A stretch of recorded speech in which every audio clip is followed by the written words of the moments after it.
Hey everyone, and welcome. Today we have something really special for you. New information has been released on the upcoming changes for Season 10. This is absolutely huge. In this video, we'll be going over every single one of these changes, so you can stay up to date and not get caught off guard once the patch hits. We'll also be taking this a step further. You'll learn how these changes will affect the meta, jungle routes, and champions. We've even gone so far as to calculate the gold efficiency on new items, the new dragons, and more. If you just want to know what the changes will be, then great, this video will do that. But if you want to get an edge on your opponent and get an inside look into how this will affect your ability to climb the ladder, then you won't find this anywhere else. Alright, enough hype, let's jump straight into it. One of the biggest changes coming to Season 10 are the new dragons. They will change how the rift looks. You can get a new buff called a Dragon Soul, and even Elder Dragon has a new execute. We'll be covering all of this, but something very important that's been flying under the radar is how the dragons have had their buffs changed. You see, you still have the Ocean, Cloud, Infernal, and Mountain, but they've changed the stats that they give. For example, the Cloud Dragon used to give 3% bonus movement speed, which would be tripled when out of combat. Statistically, in Season 9, Cloud had the highest win rate of all the dragons. This makes sense as movement speed is a super valuable stat that can be made use of by all champions. That will be removed though in Season 10, and in its place Cloud Dragon will give 10% cooldown reduction on your ultimate. This is a definite downgrade. Firstly, you don't use your ultimate every time it comes off cooldown, so its impact will be inconsistent. Secondly, to make it even more inconsistent, not everyone benefits from a lower ult cooldown. There are plenty of champions such as Nidalee, Elise, Jace, etc., whose ultimates simply transform them into a different form, who would receive very little benefit from this buff. Overall, Cloud Dragon is looking like it will be more situationally beneficial and generally weaker. Next, we have the Ocean Dragon. Currently, it restores 6% of your missing health and missing mana every 5 seconds when you haven't taken damage from champions or turrets within the last 8 seconds. This has been changed to now only restore 5% missing health every 5 seconds. This means you'll continue to be healed whether you're in combat or not. For this reason, this can come across like a significant buff. However, it no longer restores mana, which not a lot of people realize but was a huge source of its power. Most mana-hungry champions would rejoice at a single Ocean Dragon since it would help prevent them from running completely out of mana. Essentially, for mana-hungry champions, this is a nerf, but for champions that had no mana issues or use energy or no mana at all, this is a definite buff. Then there's the Mountain Dragon. Currently, Mountain Dragon gives 16% bonus true damage to epic monsters and turrets. This effect is really only used for one purpose, and that's rushing Baron. This has been removed completely and replaced by giving you an 8% increase to total armor and magic resistance. This means Baron will be harder to take in a lot of situations now, as you won't have that bonus true damage effect to help rush it down. That being said, the new 8% increase in resistances is a more universal buff. Now, it's not exactly intuitive to understand how strong an 8% increase in resistances actually is, so we decided to run the math to give you a more accurate idea of what this represents. We first took a generic ranged champion, in this case Ashe at level 11. If her team has a single Mountain Dragon, it will cause her to take 1.5% less physical damage and 2% less magic damage. Now some of you are probably thinking that since it gives an 8% increase to your total resistances, that this rune would be much more effective on tanks. We anticipated this, so we took a level 18 Scion with a full tank build. If his team has a single Mountain Dragon, it will cause him to take 1% less physical damage and 2% less magic damage. Wait a second, a level 18 full tank Scion is getting practically the same benefits as a level 11 Ashe. Why is this? I won't bog you down in the math, but it's because of the way that resistances and damage reduction are calculated in League of Legends. There's always diminishing returns on stacking resistances. Essentially, the more armor or magic resistance you have, the less each new point of it will give you in damage reduction.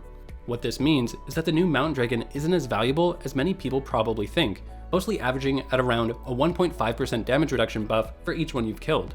Lastly, we have the Infernal Dragon. Currently, it gives a 10% increase to attack damage and ability power, which scales up to 24% at max stacks. This has been significantly nerfed, and now only gives a 5% increase to attack damage and ability power, effectively cutting its strength in half. So what does all this mean? Essentially, don't get too swept away in the dragon hype. The stats they give are far weaker than most players realize. That being said, on the PvE, it does seem that the health of dragons are significantly lower, making them faster and easier to kill. This overall nerf was on purpose though, as Riot has introduced new dragon mechanics. Let's start with the most visually appealing, the dragons changing Summoner's Rift. The way this works is that the third dragon that spawns will always determine how Summoner's Rift is changed. The Cloud Dragon will spawn air currents flowing through the jungle and Dragon Pit, speeding up champions in the vicinity. The Ocean Dragon will cause existing brushes to expand, new patches of brushes around the Dragon Pit, and honey fruit plants will sprout up in each jungle quadrant. The Mountain Dragon causes walls of rock to erupt from the earth, creating new choke points throughout the jungle as well as the front of the Dragon Pit. And the Infernal Dragon does the opposite. It destroys the walls and creates new pathways through buff camps, as well as removes certain brushes entirely. It also crumbles the walls at the mouth of the dragon pit. Although these changes have some of the most hype behind them, they're very subtle and don't feel like they change things too much. This is a good thing though, as you won't be able to control which dragon will change the rift, which we'll be getting into in a second, making these changes random from game to game. For example, in one game the Ocean Dragon created a brush I used to make a pick I'd otherwise not be able to make. In another example, I used the brushes created by Ocean Dragon to try and make a pick, but got collapsed on, and was then able to use the brush in Dragon Pit to hide and outplay the enemy Akali. This is in general how they feel, not too overbearing. Overall, you're still playing the same game, but for those who can adapt to the environment, you'll get a few opportunities here and there to survive or get a kill when you otherwise wouldn't. That being said, there are definitely some outliers. For example, Rengar will become absolutely terrifying if the Ocean Dragon takes over the rift with all the new brushes he'll be able to leap out of. Now, I alluded to how you won't be able to control which dragon changes the environment. This is true, but it's not completely random.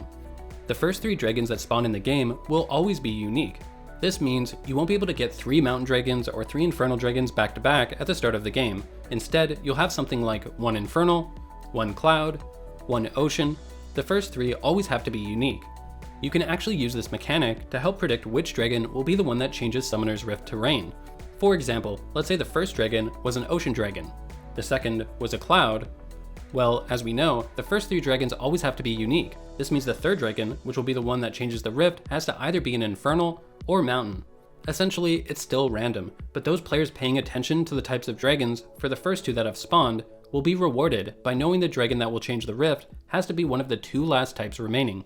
I know to some of you, this may seem a bit too tryhard, but bear with me, as this is more valuable than you might think.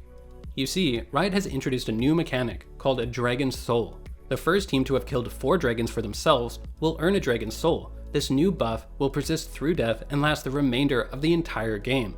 The type of Dragon Soul you get will be determined by the final dragon you kill. This is why being able to better predict which dragon that will be is so valuable. An Infernal Dragon Soul will make your next attack or damaging spell create a small AoE explosion every 3 seconds. The Ocean Dragon Soul will give you a strong health and resource regeneration for 3 seconds every time you deal damage. The Cloud Dragon Soul will give you a large movement speed boost for 3 seconds when you use your ultimate, but it does have a 30-second cooldown. And the Mountain Dragon Soul will give you a shield after not taking damage for 5 seconds. These new Dragon Souls help explain why the stat bonuses from the normal dragons have been nerfed overall, as Riot has tried to shift some of that power into this new Dragon Soul mechanic. I'm not going to lie though, when I tried these out on the PvE, they felt a bit underwhelming, given how nerfed regular dragons have become, and that you have to kill 4 dragons in order to gain access to a Dragon Soul. They aren't as game-changing in their current state as you might think from hearing about them. So stay on the lookout, as if Riot doesn't buff the stats on these dragons before it goes live, there will probably be a huge trap for players overvaluing them. Also, when you first get into the game and check the scoreboard, you'll see this new panel on the top of it. This is to keep track of how many dragons each team has. You'll notice how each team has only 4 slots available. This is because once a team has killed 4 dragons, they earn a Dragon Soul as we just mentioned, but this will also cause the Elder Dragon to spawn. On the current patch on the live servers, Elder Dragon will spawn at 35 minutes in game. This is no longer the case, and the only way Elder Dragon will spawn is if a team has killed 4 dragons of their own. In theory, this means you could spawn an Elder Dragon as early as the 25-minute mark. However, in slower and back and forth games, this may actually cause the Elder Dragon to spawn later than usual. Additionally, they've changed the buff Elder Dragon gives. Currently, when you take Elder Dragon, it will cause your damage to burn the target for bonus true damage over 3 seconds. This damage is increased for each dragon you've killed. It also doubles all the buffs you have from dragons. This means that the more dragons you have, the more powerful Elder Dragon is for your team. This has been completely removed though, and Elder Dragon's buff is no longer affected by how many dragons you've taken. However, you will still apply a burn to enemies, but it will now have a new execution component, killing enemies instantly at a certain health threshold. Currently, it's at 20% of their maximum health. Honestly, it might be a bit too powerful. This means that Elder Dragon will have the same value to whether your team is ahead in dragons or behind. And overall, when this is combined with how much weaker dragons have become, you can start to see how Riot is trying to make the game less snowbally early on. Alright, let's move on to the other side of the map, where we'll find a few changes to the Rift Herald. It now spawns earlier, from 10 minutes down to 8 minutes. This is a bigger change than people realize, since using a Rift Herald before the turret plates fall at 14 minutes will always grant you 2 turret plates at a minimum. That's 320 gold guaranteed, which is worth slightly more than a kill. It also takes 1 second to channel instead of 4, making it far less likely for it to be cancelled and in general to be used much faster. The Rift Herald can also now spawn a second time, 6 minutes after its death. This is massive, and will definitely accelerate the ability to knock down remaining outer towers once the laning phase ends. Overall, these Rift Herald changes are bigger than people realize and have somewhat flown under the radar, with players being distracted by the new dragons. Now, for the dreaded changes to experience. Riot has increased solo lane experience by 2%, along with decreasing duo lane experience by 2.4%. Junglers got it the worst though, with a 4% decrease to jungle camp experience. One of the biggest changes though that not a lot of people are talking about is the 2.4% decrease in duo lane experience. You see, a good portion of a jungler's experience actually comes from successful ganks and soaking lane experience after kills. Since this is a form of dual lane experience, you will not only get less from this as a jungler, but the solo laner will also take more of a hit, since they would get a bigger increase if they got the solo experience by themselves. It looked like we're staying in the early game aggressive ganking meta we found ourselves in with Rek'Sai, Jarvan, and Lee Sin. However, after these changes were live on the PBE, Riot suddenly went in the exact opposite direction, lowering jungle camp respawn timers from 2 minutes and 30 seconds to 2 minutes. This is absolutely huge, and farm junglers should see their gold and XP increased by 12%. This, combined with the fact that jungle camps give less experience individually, along with duo experience in lane being lowered, is a huge nerf to the current ganking heavy playstyle we found ourselves in. If Riot doesn't change this further, expect a shift in the jungle meta to champions that have a fast clear speed. This transitions into our next change, Krugs and Gromp. Krugs give less experience, with Gromp giving you more. This was done to scale back how powerful the red side jungle had become and make the whole jungle overall more balanced. Now, you'll still hit level 3 off of taking red, Krugs, and Raptors. But what's new is that you'll now hit level 3 off of taking blue, Gromp, and Wolves. This is definitely one of the bigger changes to jungle and will introduce new jungle routes. For example, you can now take blue, Gromp, Wolves, then transition gank mid off your level 3 spike, which you could never do before since you'd still be level 2. This is a definite positive for junglers, as it gives you more options and control over your pathing instead of the current meta where starting red, then doing Krugs and Raptors has become the dominant route. Speaking of the smaller camps, they will now have a respawn timer icon, just like you currently see on the blue and red buff. Some players are against this as they feel like it dumbs down the game, while others consider it a positive change as it makes the game more strategically accessible to the majority of the player base. It's worth noting though that this change has already existed in China for the past year in the form of a third-party program, and everyone seemed fine with it there. Either way, be on the lookout for these new camp timers and use them to help plan out your pathing. There's also been 2 new lane alcoves added to the Rift in the side lanes. At first, this can be a bit alarming as a jungler, since it could possibly give players the option to use these alcoves to outplay ganks. However, in practice, we found this never once happened on the PBE, and instead, we found them to be significantly more influential on how the side laners play against each other rather than how they deal with jungle ganks. Don't get me wrong, it definitely can and will happen, just less frequently than you might initially think. There's also 2 new brushes added to the Rift, both being at the wall near each jungler's respective blue buffs. This isn't a significant change, but definitely helps set up some pick opportunities. I myself tried to use them to set up a pick on the enemy jungler, and even though it didn't quite work out as intended, I could still see the potential there. Either way, Rengar players will rejoice, as this opens up some new lines of attack in the enemy's blue side jungle. Now, a much smaller change that I wanted to let you guys know about is that they changed the visuals on the red and blue buffs. We thought this was important to mention, since when playing, we often found them hard to see and be aware of what buffs we had, especially when someone only has a blue buff. Just be aware of this, otherwise you might get caught off guard and take a fight against an enemy jungler with red buff without realizing it. Next, we have the Conqueror Changes. Some of you may be wondering what this has to do with the jungle, but in the current meta, a ton of junglers run Conqueror. Kha'Zix, Olaf, Kayn, Jarvan, Lee Sin, just to name a few. The biggest change is that Conqueror no longer deals 8% true damage at max stacks. This part of Conqueror was a huge reason why tank junglers fell out of the meta, and this could be the exact change needed to bring them back. Especially Zac, who's received multiple buffs and is already quite strong. Nunu is another tank jungler who has retained a high win rate for a long time as well. It's possible both of these junglers could become top tier once the Conqueror Changes go live.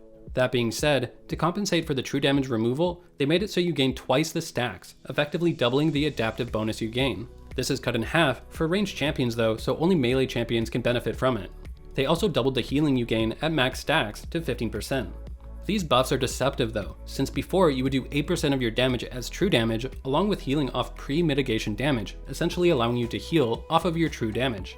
Still, it's definitely a buff to Conqueror in the early game, and with so many meta junglers taking Conqueror to win the early game skirmishes, this could just amplify this problem, with Conqueror junglers taking over the early game compared to junglers having to take lesser runes like Electrocute.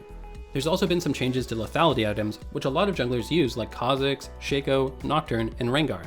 What they've done is added a set bonus for lethality items called Drakthar's Arsenal. This gives a bonus with 1 lethality item and another bonus at 2.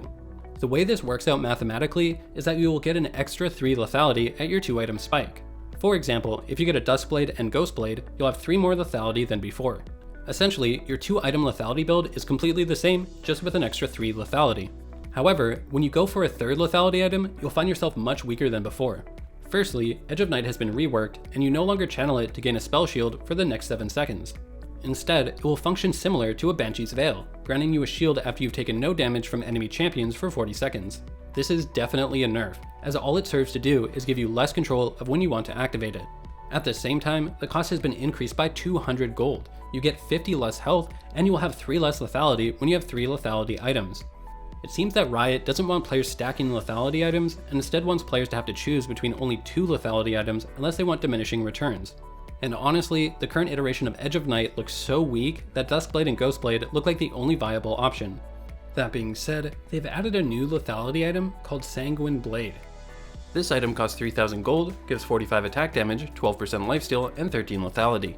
It then has a unique passive, where striking an isolated enemy or structure grants 40 to 100% attack speed based on your level for 4 seconds, with a 4-second cooldown. This seems really out of place as a lethality item, as the usual champions that stack lethality are more like AD casters that rely on their spells and not their auto attacks like Kha'Zix, Talon, and Zed. It's 100 gold more expensive than Duskblade and Ghostblade while giving 10 less attack damage. A big part of what you're paying for is the lifesteal and the attack speed passive, which as mentioned, aren't exactly the most useful stats on AD assassins. This seems like a really niche item that some split pushers could make use of. In terms of junglers though, the only champion I could see using this is potentially Shaco, since he relies a lot more on auto attacks and has split pushing options. Overall, unless Edge of Night gets some much needed buffs on the PBE, then this will be a nerf to champions that rely on lethality builds. Alright, that covers all the new changes that will affect junglers heading into Season 10. Which changes do you love the most, and which ones do you hate? Let us know in the comment section below, as we'd love to hear your thoughts as well as any questions you might have. As always, good luck and have fun on Summoner's Rift.